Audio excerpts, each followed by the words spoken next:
자, 다음 14번. 다음 중 맞춤법에 맞는 단어로만 묶인 것은? 자, 맞춤법 문제가 나왔습니다. 우리 공부하는 친구들이 참 싫어하고 어려워하는 부분인데요. 맞춤법은 한번 할 때 확실하게 좀 외워두는 게 좋을 것 같아요. 나올 때마다 고생하는 것보다는 한번 나왔을 때 확실하게 한번 해결해 보도록 하죠. 자, 1번 개펄. 틀린 표현이죠. 개펄이 아니라 자, 비읍 갯벌입니다. 벌. 두 번째 구레나루가 아니라 자, 시옷이 맨 마지막 글자로 가야 돼요. 구레나룻. 이 올바른 표현이고요. 그 다음에 숫소 안 되죠. 여러분이 암수 구분할 때 수 밑에 시옷을 적는 경우는 딱 세 경우밖에 없어요. 기억하세요. 숫쥐, 숫양, 숫염소. 이 세 가지를 제외하고는 모두 다 수로 통일합니다. 자, 수소, 그 다음에 수컷, 수놈. 하다못해 기와장도 여러분 수키와예요. 그래서 시옷이 붙는 숫은 자, 다시 한번 쥐, 양, 염소 세 가지 경우밖에 없다라는 것 확실하게 기억하고요. 1번은 정답이 아니네요. 2번 보퉁이. 여러분들 이 보퉁이 들어봤습니까? 보퉁이가 물건의 이 보 알죠? 보에다가 싸서 끓여놓은 그거를 보퉁이라고 합니다. 몰랐던 친구들 오늘 새롭게 한 단어를 알게 된 거예요. 그 다음 두 번째 웅큼이 아니라 자, 미음 받침이에요. 움큼이에요. 움큼이고 허위대가 아니라 허우대입니다. 2번은 자, 두 가지가 잘못된 표현이네요. 3번 겸연쩍다.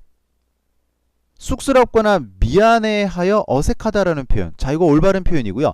그 다음에 널따랗다. 자, 여러분 널따랗다 표현할 때 리을 비읍 받침 아니죠. 리을 표현으로 사용하고 발음 나는 대로 적어버리는 게 올바른 표현입니다. 그 다음에 변변찮다. 3번이 정답이 되겠습니다. 올바른 표현은 자, 3번만 모아져 있고요. 4번 꼭두각시가 아니라 꼭두각시. 그 다음에 얼룩이는 여러분 이거 발음 나는 대로 적어야 돼요. 얼룩기라고 적고 이게 어떤 뜻이냐? 이게 얼룩얼룩한 점이나 무늬 또는 그런 점이나 무늬가 있는 짐승이나 물건을 가리킬 때 얼룩이라고 합니다. 자, 얼룩이가 아니라 얼룩이 발음 나는 대로 표기하는 게 맞고요. 그 다음에 집북세기가 아니라 집북대기. 집이 아무렇게나 이렇게 막 엉켜있는 모양을 집북대기라고 합니다. 4번도 틀린 게 섞여 있죠. 5번 자, 위층 안 되죠. 시옷 빼세요. 위층입니다.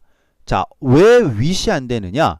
여러분 뒤에 따라 놓는 글자에 지금 이 거센 소리가 이렇게 이미 나와 있는 경우에는요, 앞에 있는 사이시옷을 받쳐 적지 않죠. 뿐만 아니라 된 소리가 오는 경우에도 사이시옷을 적지 않습니다. 그러니까 위쪽, 위층. 자, 반대로 아래쪽, 아래층.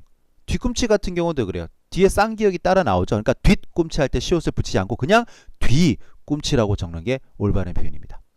자, 초점이라고 발음하더라도 여러분 초점이라고 쓰셔야 돼요. 한자어끼리의 결합이기 때문에 사이시옷 인정하지 않습니다. 그리고 마지막에 내노라가 아니라 리을이에요. 내로라 하는 어떤 분야를 대표할 만한 한다 하는 이라는 의미를 가지고 있으니까 5번도 자, 틀린 표현들이 많이 들어있네요. 세 개가 다 맞는 것은 3번만 정답입니다. 15번 문제로 넘어가겠습니다. 자, 문맥의 흐름에 맞게 가부터 라를 배열한 것은? 여러분들 이 순서 찾기 문제 같은 경우는요, 자, 우리 다번하고 라번도 한번 같이 볼까요? 첫 번째 글자에 접속사와 연결되는 표현 같은 것들은 첫 번째 위치하기가 어렵다는 사실 이미 다 알고 있죠. 자, 그래서 순서찾기 문제 같은 경우는 제일 첫 번째 단락과 제일 마지막 단락을 구분하는 게 가장 중요합니다. 자, 지금 같은 경우는 라 지문을 가장 먼저 선택하는 게 옳을 것 같아요. 자, 한번 읽어볼까요? 흥부에 대한 평가는 사람마다 다르다. 그를 좋게 보는 사람이 있는가 하면 나쁘게 보는 사람도 있다. 흥부를 나쁘게 보는 이유는 대개 경제적 무능 때문이지만 흥부는 그 무엇보다도 소중한 인간적인 심성을 지니고 있다라고 제시했어요. 자, 그러면 마지막 부분을 그대로 연결해서 받을 수 있는 부분을 찾으면 되겠죠. 여러분 나를 보시면요, 자, 첫 번째 글이 뭐라고 시작되어 있습니까? 그렇죠.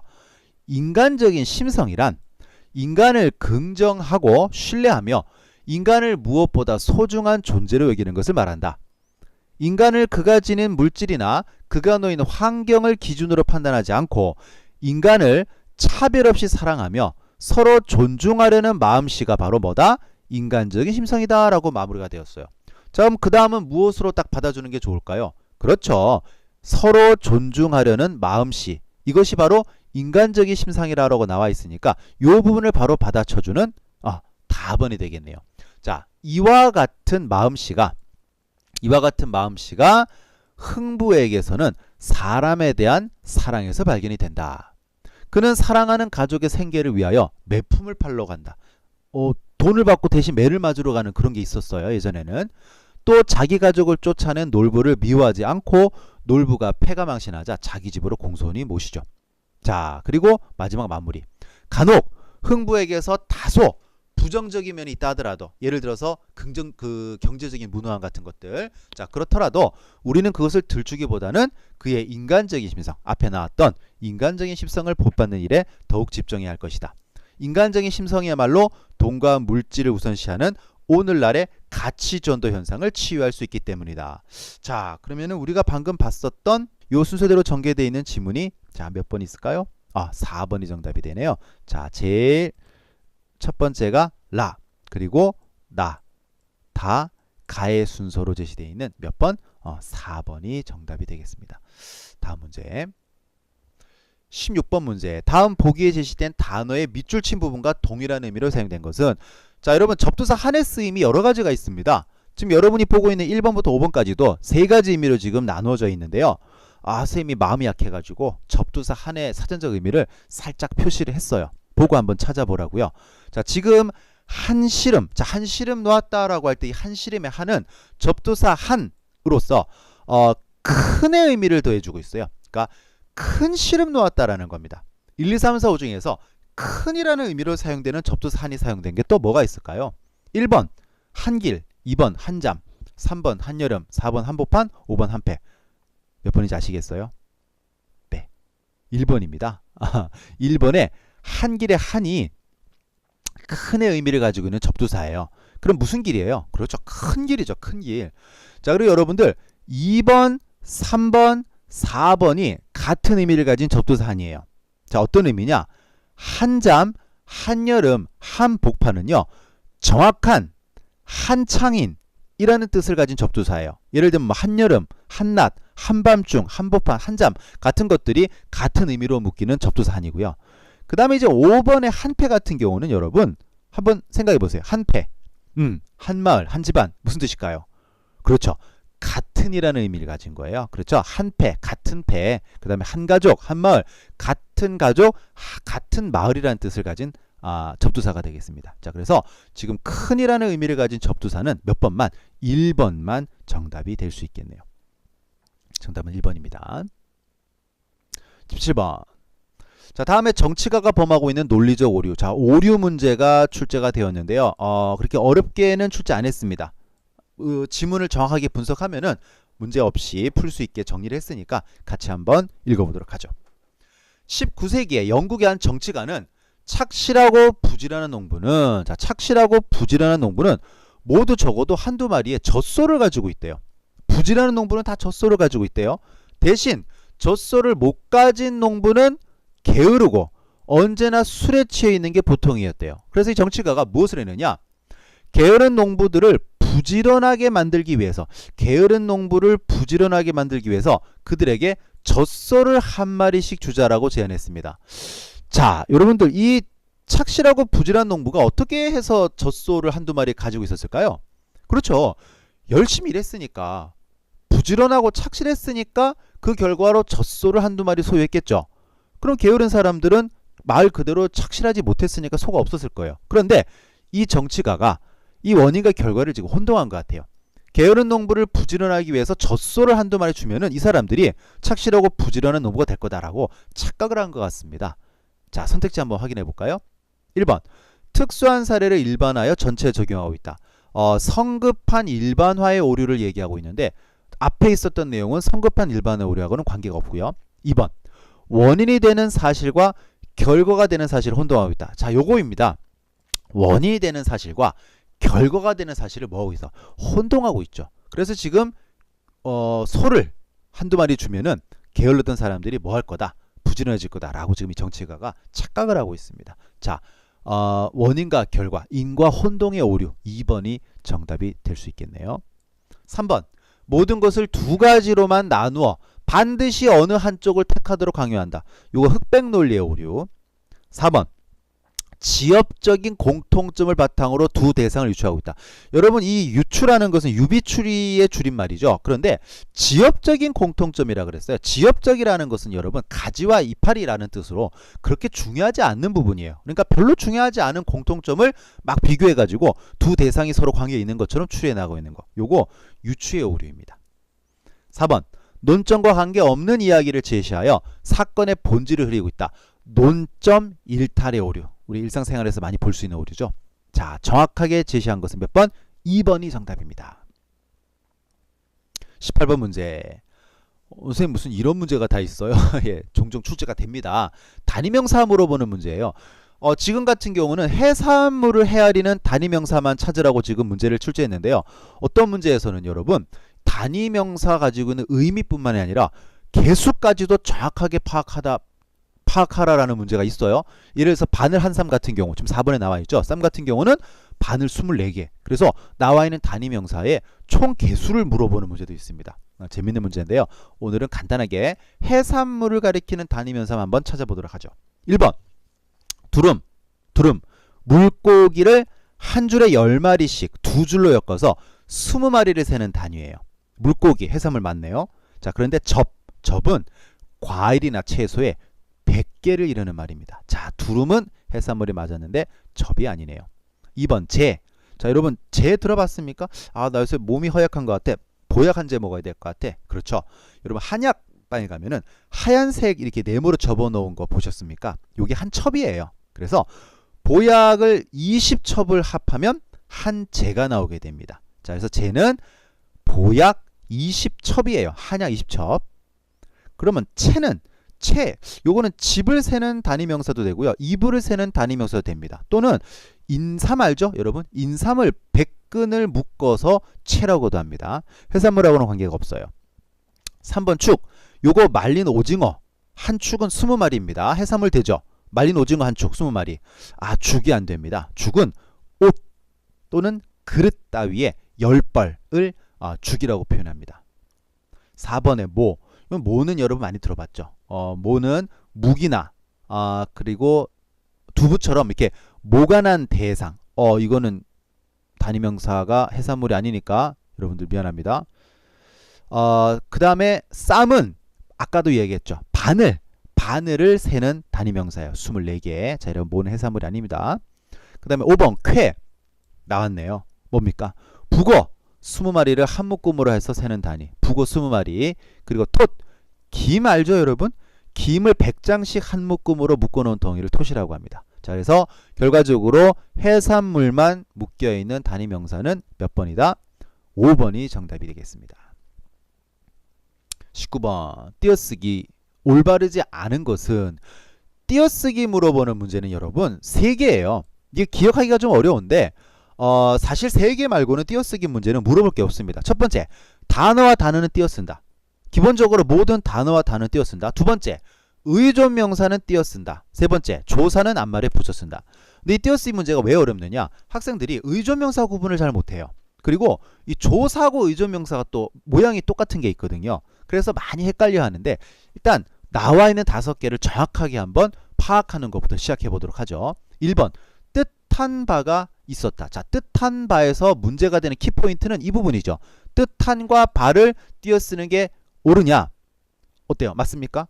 맞죠. 그렇죠. 뒤에 있는 바는 혼자 사용될 수 없는 의존명사예요. 의존명사는 뒤에 조사가 이렇게 결합할 수 있고요. 자, 그런데 왜 이것을 띄어쓰는 게 맞느냐? 여러분들 의존명사는요, 하나의 단어예요. 단어와 단어는 띄어쓰는 게 올바르고요. 그리고 의존명사가 이렇게 띄어써서 사용될 수 있으려면 앞에 여러분 요 뜻한 밑에 니은 보이세요?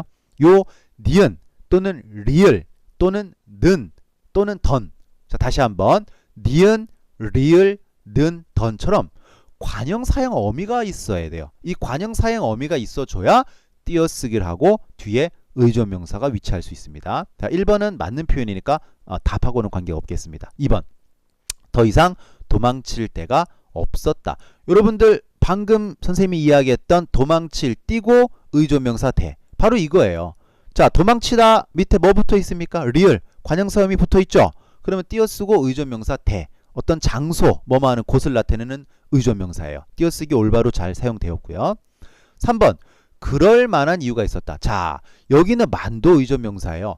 그러면 띄어쓰기가 들어가야 되고, 아까 이야기했듯이 마지막에 뭐 리을 들어갔죠. 그렇죠. 리을, 띄어쓰기, 의존명사. 요 형태를 기억하면 되겠네요. 4번, 밥은커녕, 요거 띄었으면 안 됩니다, 여러분. 커녕은 여러분 보조사예요. 그 어떤 경우에도 커녕은 앞 글자하고 붙어 쓰입니다. 쌤, 여기는 은 조사인데 이거 다음에 띄었어야 되는 거 아닙니까? 여러분, 조사끼리는 붙어 쓸 수 있어요. 격조사 뒤에 보조사 위치할 수 있고요. 보조사 뒤에도 격조사 위치할 수 있습니다. 띄어쓰지 않고요. 그래서 밥은커녕을 붙였어야 되는데 지금 잘못 띄어놨네요. 잘못된 거 띄어쓰기. 4번이 정답입니다. 5번, 콩 심은 데 콩 나고 팥 심은 데 팥 난다.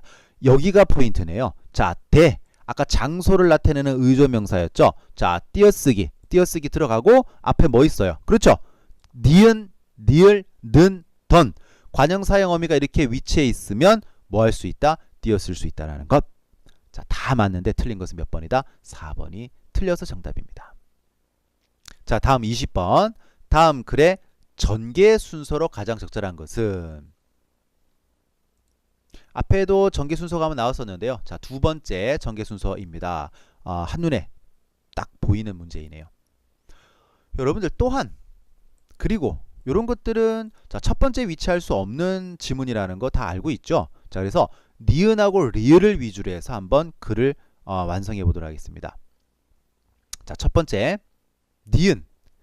인간이라면 누구나 이념과 가치를 소중히 여기기 마련이다. 자, 인간이라면 누구나 이념과 가치를 소중히 여기기 마련이다. 그 다음에 두 번째, 디귿. 그리고 흔히들 이념이나 가치로 진리, 선, 정의를 언급하기도 한다. 자, 니은에 이념이나 가치를 소중히 여기다 라고 나와 있죠. 자, 그리고 순접입니다. 이념이나 가치로 제시되는 것들이 뭐다? 진리, 선, 정의. 이것이 언급이 되고요. 자, 그럼 무엇으로 받아주느냐? 자, 진리가 나왔으니까 여기 진리는 인간 생활의 이론적 측면으로 나타나고, 그 다음에 선정의는, 자, 여기 선정의 나와 있죠? 선정의는 인간 생활의 실천적 측면을 나타낸다. 그리고 남아있는 기억. 또한, 자, 첨가. 또한 실천적 측면 가운데서, 자, 여러분들 선과 정의가 인간의 실천적 측면으로 나타난다고 나와 있죠? 그런데 그 실천적 측면 가운데서도 내적 측면으로 나타나는 것은 선, 외적 측면으로 나타나는 것은 정의라고 나와 있네요. 자, 순서대로 이념과 가치 제시되어 있고, 이념 가치에 들어있는 진리, 선, 정의, 그리고 진리와 선정의 나눠 설명하고, 마무리로 또 선하고 정의를 나눠 설명했으니까, 자, 요 순서대로 정의가 되는 게 올바른 정답이 될 것 같아요. 몇 번? 1번이 정답이 되겠네요. 다음 문제 21번. 자, 다음에 전개된 단어들을 사전 등재 순서에 맞게 배열한 것은, 여러분들 가지고 있는 해설지에 선생님이 사전 등재 순서 자음과 모음 순으로 적어놨어요. 꼭 시간 두고 한번 읽어봐야 됩니다. 자, 기억 다음에 니은 아니죠. 뭐 나와야 됩니까? 쌍기역 나와야 됩니다. 그리고 니은, 티귿, 리을 사이에 쌍디귿 나와야 됩니다. 자, 된 소리가 예사 소리 뒤에 반드시 하나씩 위치해 있다는 거 기억하고요. 그 다음에 이제 여러분들이 기억을 잘해야 되는 게 모음입니다. 자, 모음은 여러분 총 21개죠. 이중모음과 단모음까지 합쳐서 총 21개인데, 자, 지금 선생님이 간단하게 한번 이야기를 해보겠습니다. 아, 에, 야, 예, 어, 에, 여, 예, 오, 와, 왜, 요, 우, 워, 왜, 위, 유, 의, 이. 자, 21개가 요 순서대로 제시가 됩니다. 자, 반드시 여러분들이 기억을 하고 확인하고 이 문제의 정답을 찾아야 됩니다. 자, 지금 나와 있는 글자 중에서는 가장 먼저 나와야 되는 글자가 뭘까요? 그렇죠. 개울이죠. 자, 개울이 제일 먼저 나오고, 그 다음 두 번째는 아, 에, 야.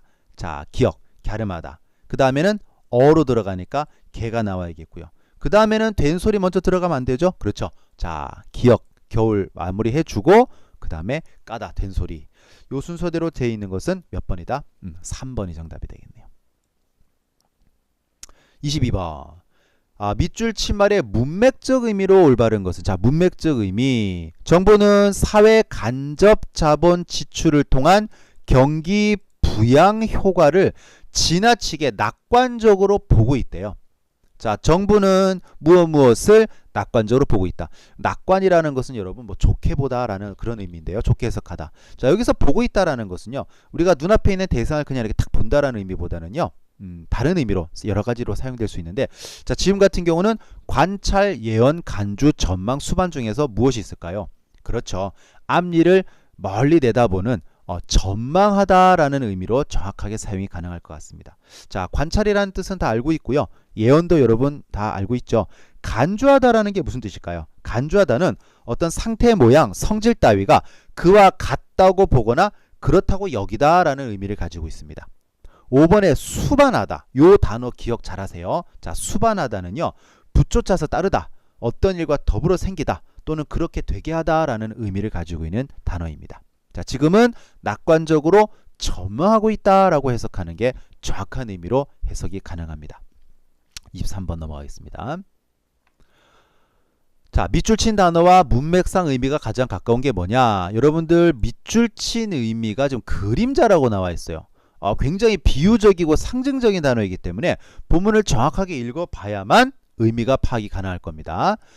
석가나 예수는 만천하의 대중을 품에 안고 그들에게 밝은 길을 찾아주며 그들을 행복하고 평화스러운 곳으로 인도하겠다는 커다란 이상을 품었대요. 누가? 석가나 예수가요.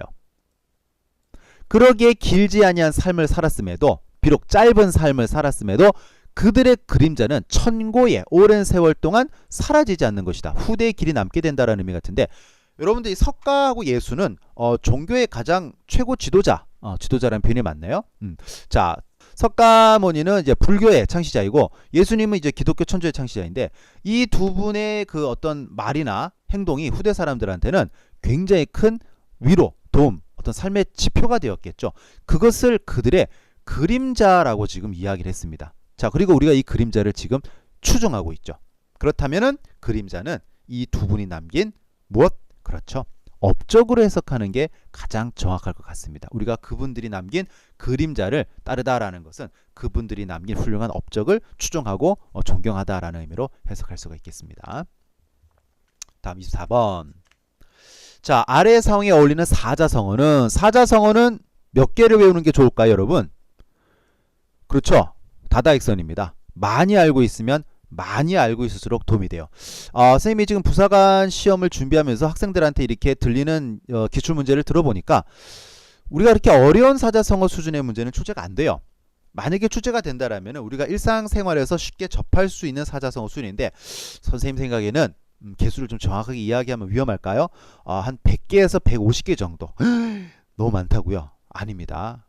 모의고사라든지 여러분이 가지고 있는 교재를 이렇게 탈탈 털어보면요, 보통 책 한 권에 150에서 150개 사이, 그죠? 100에서 150개 사이 정도는 충분히 있습니다. 그 정도 사자성어는 기본적으로 좀 파악하고 있다고 파악해 주는 게 도움이 될 것 같습니다.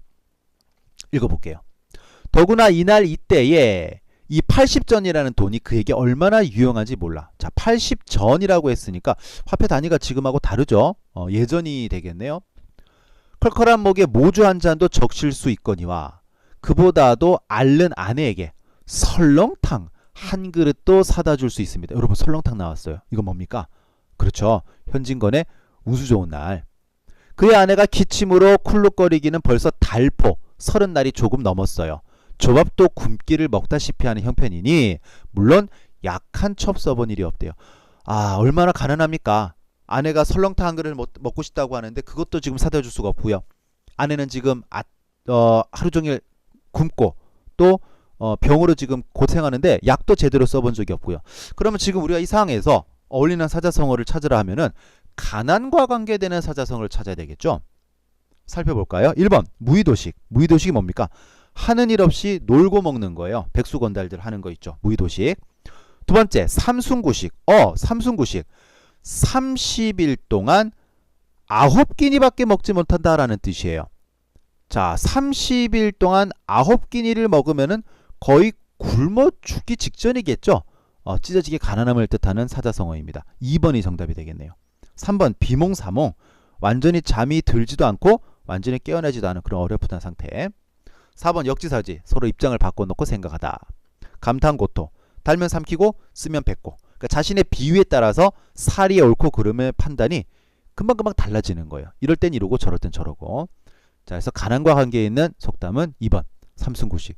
여러분 속담 중에서는요. 서발 막대 흔들어 거칠 것이 없다라는 속담이 있어요. 그러니까 긴 막대기를 가지고 집안에 가서 막 휘둘렀는데 아무것도 걸리는 게 없는 거야. 그러면은 이게 집이 넓다고 좋아할 일이 아니죠. 그렇죠? 아무것도 걸리는 가지도구가 없는 거예요. 집에 가진 게 하나도 없다라는 뜻으로 해석할 수 있으니까 역시 가난과 관계되는 속담 기억하세요. 자, 마지막 문제입니다. 맞춤법에 어긋난 단어는 1번 머리말, 2번 뒤꿈치, 3번 설거지, 4번 덮이다, 5번 짧기 있는데요. 4개는 맞고 하나가 틀린 겁니다. 자, 여러분 몇 번이 틀렸을까요? 앞에 우리 사이시옷 언급하면서 선생님이 잠깐 한번 이야기했었던 단어가 출제가 되었네요. 몇 번입니까? 그렇죠. 2번이죠. 자, 뒤꿈치 어디가 잘못됐을까요? 맞습니다. 시옷을 떼야죠. 왜? 자, 꿈치할 때 이미 된소리 기억이 나와 있죠. 이렇게 된소리나 거센소리가 뒤에 위치해 있으면은 앞에 있는 글자의 시옷은 받쳐 적지 않습니다. 그래서 그냥 시옷을 뗀 상태에서 뒤꿈치라고 하는 게 올바른 맞춤법이에요. 자, 1번 머리하고 말 사이에 사이시옷 적지 않도록 주의하세요. 머리말이 맞는 표현입니다. 3번 이거 굳이 끊어 적게 한 데서 설, 겉, 이 적으면 안 돼요. 설거지. 자, 발음 나는 대로 설거지가 맞는 표현입니다. 그리고 덮이다 같은 경우는 여러분 중간에 전미사 히를 많이 선택해요. 이거 피동전미사 히를 집어넣으려고 하는데 히가 아니라 이입니다. 기본형 덮다 사이에 이가 들어가서 덮이다라고 사용하는 게 올바른 표현이고요. 자, 요것도 우리 친구들 많이 실수하죠. 짜 집기가 아니라 짜 깊기가 올바른 표현입니다. 주로 시험 문제에서 많이 나오는 글자들이에요. 머리말, 설거지, 덮이다, 짜 깊기. 요번 기회에 꼭 한번 외워두도록 하면 좋겠죠. 자, 이렇게 해서 25문제가 모두 해설이 되었습니다. 여러분들 꼭 해설 강의 참고하셔서 도움이 많이 되었으면 좋겠고요. 선생님은 다음에 더욱더 좋은 내용으로 여러분들 찾아뵙도록 하겠습니다. 자, 학생 여러분들 모두 건승하시고요. 선생님은 다음 2월 모의고사 해설로 한번 찾아뵙도록 하겠습니다. 고맙습니다.